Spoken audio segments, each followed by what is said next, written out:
Can I be honest? Some of our hardest family travel days weren't disasters, okay? They were fine and still utterly, completely draining. I used to think that a bad trip simply meant something went wrong somewhere. I missed a train, there was a sick kid, maybe we had bad weather all day and it canceled our plans. But most of the time, our trips fell apart on days when everything technically worked and went according to plan. Schedules were followed, plans were executed, but nobody really felt good. Like we were good, but we weren't like great. We weren't like we were on vacation great. I remember days when I look back and think, we did everything right. The kids behaved, we stayed on schedule, and yet I was already dreading the next day. That's when I realized something was off, not broken, just unsustainable. And that's a huge clue that parents miss. And once you see this, you'll never plan the same way again. Here's what I didn't understand early on: kids don't experience trips, okay, like in activities, okay? They experience them in like transitions. Think about like a single morning, okay? You're out the door, you're onto transit, you're off transit, you got your 3 bathroom breaks before you leave once you get there, right? Because they can't hold their bladders. And then you're waiting in line, and then you're walking again. None of these steps show up in an itinerary, but that's where kids are spending their energy, okay? Waiting, walking, waiting again, heat, noise, hunger, and then doing it all over again. And when you stack good things too close together, they stop feeling good. And that's not bad behavior that it looks like that they're doing. As their nervous system overload and them saying like my rhythm's off, I'm too tired, I just need to like chill for a little bit and have some downtime.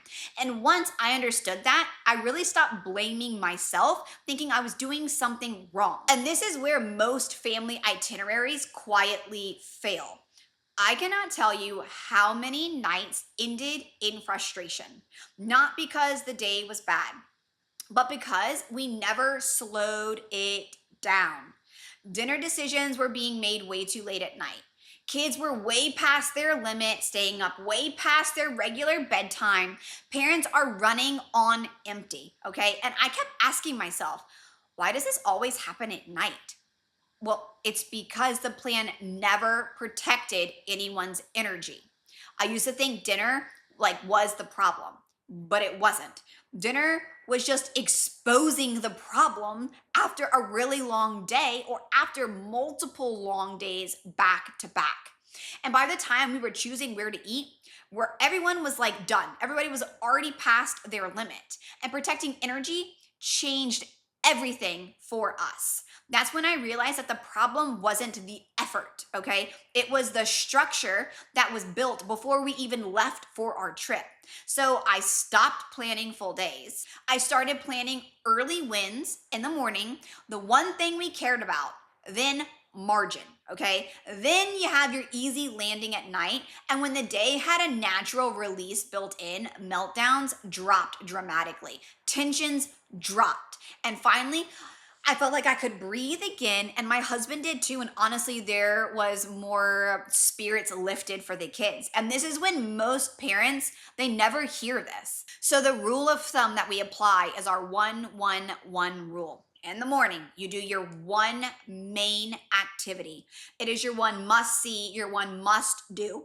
And you do it in the morning because that is when everybody has the most energy, has the best attitude, you're bright-eyed, bushy-tailed, ready to go and explore on your vacation. So get that one done. Then throw in, if you're at a hot destination, some time out of the heat. You need, maybe that's like a lunch. You need to also have your one flex time in the afternoon. That is for if you want to go and do something else. That is for maybe you don't need to do something else and your family needs to just go sit at the pool for a little bit, go inside, take naps. Maybe you need to go and just watch a movie together. Whatever that looks like, have a flex time that you can either do an optional activity or use that time as downtime for the kids at a park, and then have your dinner planned. That is the one meal I will always tell you you need to have planned is dinner when you are traveling. So that way you are not standing on the street corner bickering with your spouse, trying to make sure kids aren't getting lost or run over, saying, how far away is this? Are the reviews good? Will the kids eat here? Yada, yada, yada, yada. You've done the legwork before you've left, and now you can just execute the plan. Breakfast and lunch are easier to not have planned. I always have backups that I have vetted and I know how good they're gonna be, and we can quickly choose from them. But while you're out and about, you can easily run into a supermarket, a grocery store, or a restaurant and grab a quick breakfast or lunch. Okay, so that is the 1-1-1 rule. Okay, you need to keep this in mind, and then have your evening as like maybe you could use the park there, or a nice quiet stroll around town after dinner, or just head home. What your family needs is what you need to be in tune with instead of just planning. Kids are not going to remember how many places that you've gone, went, and visited. Okay, they're going to remember how rushed dinner felt. Okay, they're going to remember how snappy mom and dad were. Some of our kids' favorite trips weren't the busiest ones, but they were the ones that nobody felt rushed. It was more calm, it was more relaxed, and we had plenty of time to do the things we needed while also having calm down, flexible blocks. Whether they were allowed to rest, whether they were able to reset and re-energize, and whether they just felt happy and excited and not like nervous and on edge because we have to rush, is a huge difference of the kids' takeaway from your trip. Okay, and parents, remember, whether the trip felt manageable or if you felt like you were in survival mode, okay, that is the huge point here that you need to try to pinpoint of what your trips are feeling like. Okay, because once you have this, your realization is going to get completely changed of how you plan your trips for the future. So how does this apply to any trip? Well, it isn't about traveling less, it's about traveling smarter. So that's going to look like fewer transitions, earlier anchors, predictable endings. You know your rhythm, you know your day flow. Your anchors are your 1-1-1, your one main activity in the morning, your one flex block, and your one rest time. Okay, this is the exact mindset that I teach inside of my stress-free family travel course. Not more to do, but less to carry. And even applying one of these shifts can completely change how your next trip feels overall. If your trips haven't been disastrous, but they haven't been like restful, easier, I would say that this is why. So many times we fall into the trap of we're going here, we're excited. You're filled and surrounded by social media like Instagram and amazing blog posts and YouTube videos like this, okay?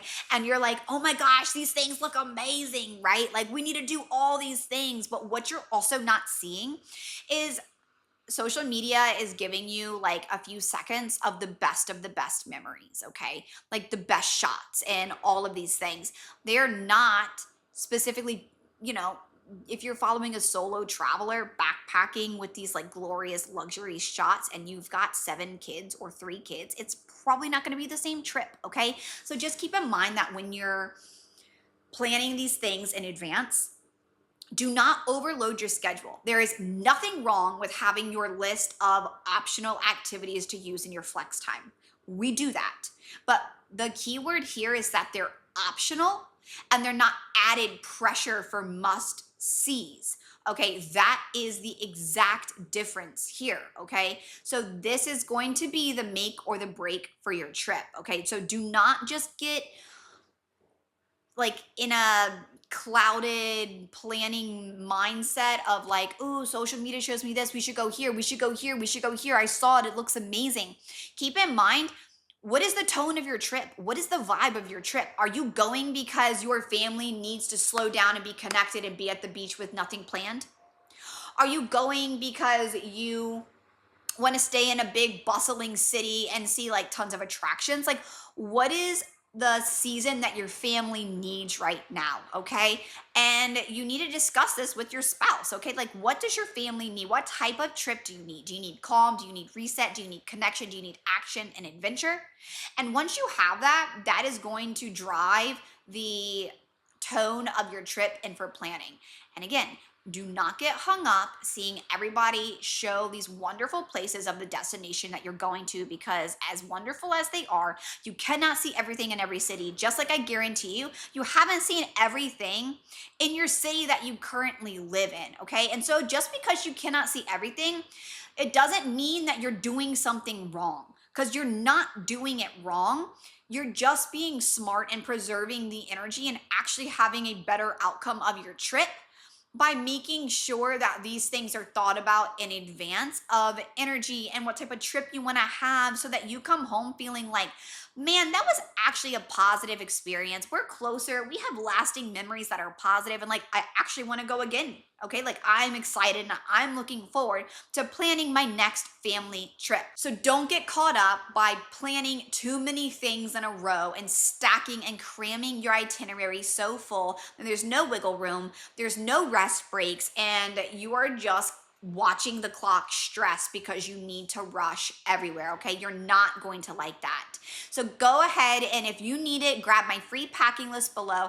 It is the exact one that I use, so nights don't fall apart. And if you want help planning trips that actually feel good, my course is linked below in the comments, and I will put it in the description. And there's two options. You can just go straight to the course, or you can have a one-on-one pre-planning call with me where we can actually walk through a trip that you want to do or that you are planning for to get ahead of the game. And don't forget to tell me in the comments, what part of the day is the hardest when you travel with kids? Oh, wow. It is really incredible. Wow. I take a picture.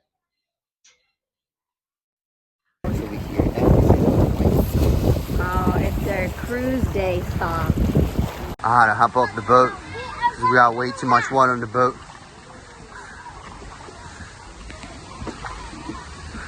Hard time, hard time. No, Joe. That button when you're ready.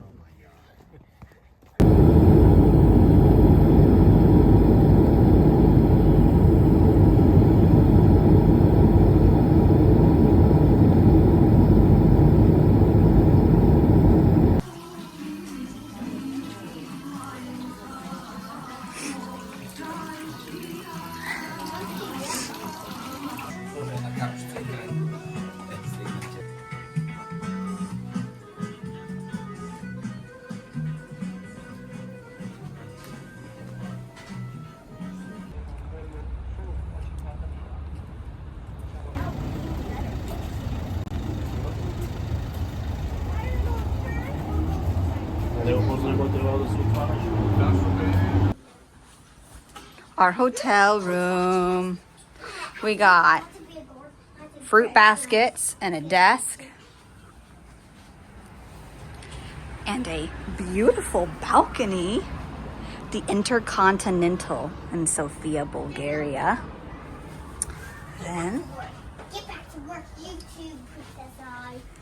over here is our bedroom, and there's a bathroom.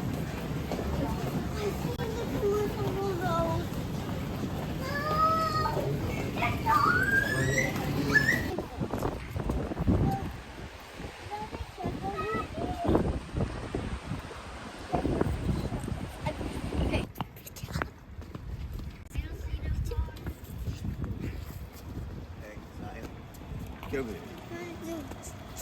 No, listen. Roasting the marshmallows. Here, how about for good? For good. I saw it from down there. Yeah. That's why I'm catching the whole thing.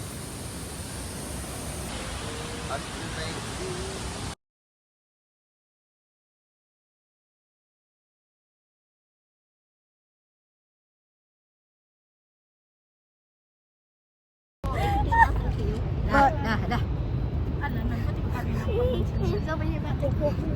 It is a little nerve-wracking. Walk.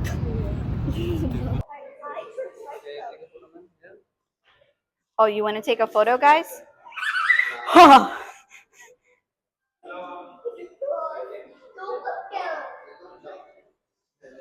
Oh my goodness.